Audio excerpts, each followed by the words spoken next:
आप कहते हैं कि पूरा माफिया भाग गया, जेल में चला गया। अरे भाई, ये माफिया कौन है? इनको कौन इस तरह की नफरत इनके जहनों में डाल चुका है? क्या 80-20 की बात करने से इनमें नफरत नहीं पैदा होती? क्या गर्मी और सर्दी पैदा करने की बात से नौजवान में नफरत नहीं पैदा होती? कि ठोक दो की पॉलिसी से नफरत नहीं पैदा होती? बताओ, तुम जिम्मेदार हो अगर रेडिकलाइजेशन हुआ है तो ये आदित्यनाथ, उत्तर प्रदेश की सरकार रेडिकलाइजेशन की जिम्मेदार है, जिसकी बिना पर लोग बुलेट पर भरोसा करते हैं, बैलेट पर नहीं करते हैं। इस पर कोई बात नहीं करेगा और हमको कहते हैं जेड कैटेगरी ले लो। अरे भाड़ में जाए तुम्हारी जेड कैटेगरी।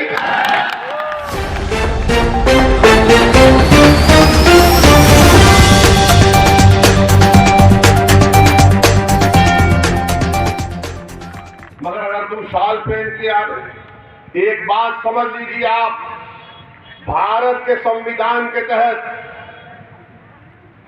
हर किसी को इजाजत है कि वो कुछ भी कपड़ा पहने और कुछ भी खा सकता है। सरकार नहीं बोल सकती मैं क्या खाऊंगा, क्या पहनूंगा।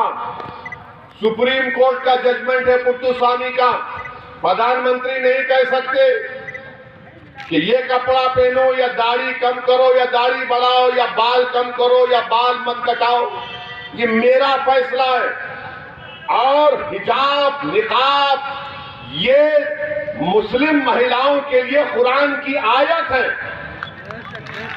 और ये हमारे दीन का, रिलीजन का एक एसेंशियल फीचर है और हम इस पर अमल करेंगे।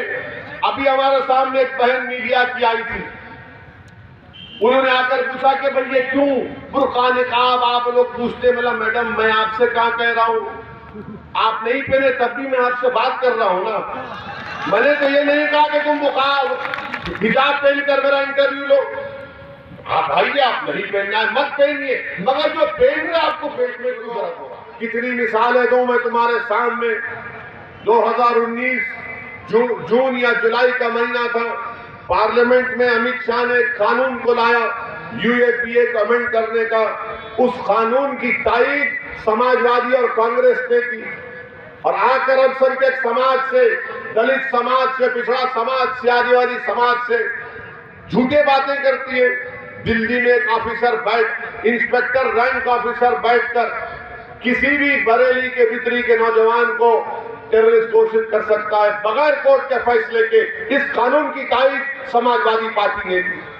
अगर आप बेदार नहीं होंगे, याद रखिए ये सब मिले हुए हैं, ये सब एक ही हैं और सिर्फ धोखा देने के लिए अपने चेहरों पर नकाब डालते हैं कि हम सेकुलर हैं, वो फुला कम्युनल है, ये भड़काऊ भाषण देता है, ये फुला टीम है। अजीज दोस्तों और बुजुर्गों, इसीलिए मैं कह रहा हूं कि आपको अपनी एक सियासी ताकत को, क़ियादत को बनाना है उत्तर प्रदेश में, जो आपकी तकालीफ को, आपके मसाइल को उठा सके।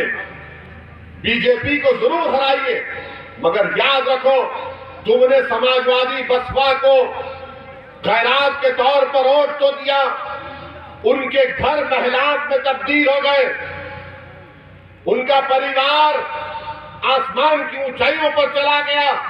क्या तुमको नजर नहीं आता कि तुम उसी झोपड़ी में हो, उसी टूटे घर में हो, उसी किराए के? जानते हो तुम्हारा वो दावा छोड़ो एम वाई, अब खाली तुम वाई वाई करते रहो, एम तुमको बाय बाय करके जा चुका है इंशाअल्लाह ताला। अब आप देखिए बीजेपी की सरकार यहाँ पर है, क्या किया बाबा की सरकार ने? कुछ नहीं किया। फिर बोलते कि हमने पूरे क्रिमिनलों को भगा दिया। हर क्रिमिनल भाग चुका है, माफिया भाग चुका है, तो हमारी गाड़ी पर किसने गोली चलाई थी? कौन हमारी जान लेने की कोशिश किया 6.5 फीट से? कहां से उनको वो तफंचा मिला? मोदी जी भी बोले कि पूरे माफिया जेल को चले गए। मोदी जी ये जेल को क्यों नहीं गए थे? ये कौन थे ये लोग? ये कौन से, किसकी औलाद थी ये तो गोडसे की नाजायज औलाद हम पर गोलियां चलाई। इनको बाबा ने नहीं देखा हुआ। इसीलिए मैं आपसे कह रहा हूं कि अखिलेश यादव सिर्फ मुसलमानों को डरा कर वोट हासिल करना चाहते हैं। अखिलेश यादव या समाजवादी पार्टी कभी भी उन्होंने कुछ नहीं किया अल्पसंख्यक समाज के अपलिफ्टमेंट के लिए, उनका हिस्सा दिलाने के लिए, क्योंकि जानते हैं कि बीजेपी का डर दिखाओ तो मुल्ला जी दौड़ते हमारे घर पे आ जाएंगे। अखिलेश यादव याद रखो, आपकी पार्टी अब बेदार होना जरूरी है आपको, क्योंकि अब जो नौजवान बेदार हो चुका है वो तुम्हारे डराने से नहीं डरेगा, वो सिर्फ अल्लाह से डरता है और उसको अपनी मंजिल नजर आ चुकी है। अब आपके बातों का कोई असर करने वाला नहीं है।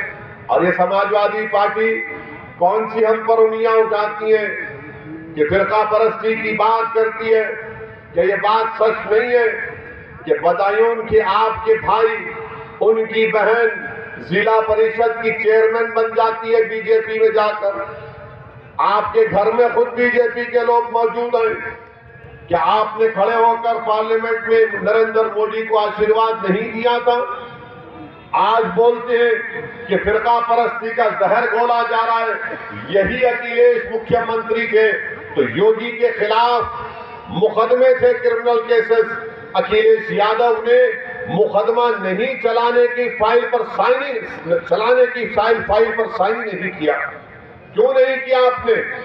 क्या रिश्ता है आपका योगी आदित्यनाथ से? क्या मोहब्बत थी आपको कि आपने केस चलाने की फाइल पर साइन क्यों नहीं किया? ये सवालात जब मजलिस करती है तो इनको तकलीफ हो जाती है। आप सोचिए, और एक मिसाल दे रहा हूं, आजम खान जेल में, क्यों जेल में? कि उनके मंत्रालय में उन्होंने किसी का अपॉइंटमेंट कर दिया। मगर क्या अखिलेश यादव ने लखनऊ का रिवर फ्रंट का काम नहीं करवाया? वो हाईवे नहीं बनाई? क्या सब के सब उसमें साफ सुथरा करके दे कि पूरा माफिया भाग गया, जेल में चला गया? अरे भाई, ये माफिया कौन है? इनको कौन इस तरह की नफरत इनके जहनों में डाल चुका है? क्या 80-20 की बात करने से इनमें नफरत नहीं पैदा होती? क्या गर्मी और सर्दी पैदा करने की बात से नौजवान में नफरत नहीं पैदा होती? ये डर डर कर घुटन की जिंदगी नहीं गुजारो। एक बार अच्छा फैसला ले लो और अपनी पार्टी के हक में वोट दो, ताकि इन लोगों को मालूम हो जाए जो आपका एक्सप्लॉइटेशन कर रहे हैं, डरा कर वोट हासिल कर रहे हैं। मैं आपसे कह रहा हूं, उम्मीद के नाम पर वोट हासिल करो। और जिन लोग, जो ताकतें, जो साजिशें करके हम पर गोलियां चलाएं, मैं उनसे भी कह रहा हूं, मैं मौत से नहीं डरता। तुम एक नहीं फिर से चलाओ। अगर अल्लाह नहीं चाहेगा तो बचूंगा, अगर अल्लाह चाहा तो जाऊंगा, मगर जब तक रब्बे करीम जिंदा रखेगा मैं तुम्हारी ताकत से अपनी जबान को बंद नहीं करूंगा। मैं तुम्हारे गोलियों से अपनी जबान को नहीं बंद करूंगा। मैं सच्चाई को बयान करता आया हूं अल्हम्दुलिल्लाह, और सच्चाई को बयान करता रहूंगा।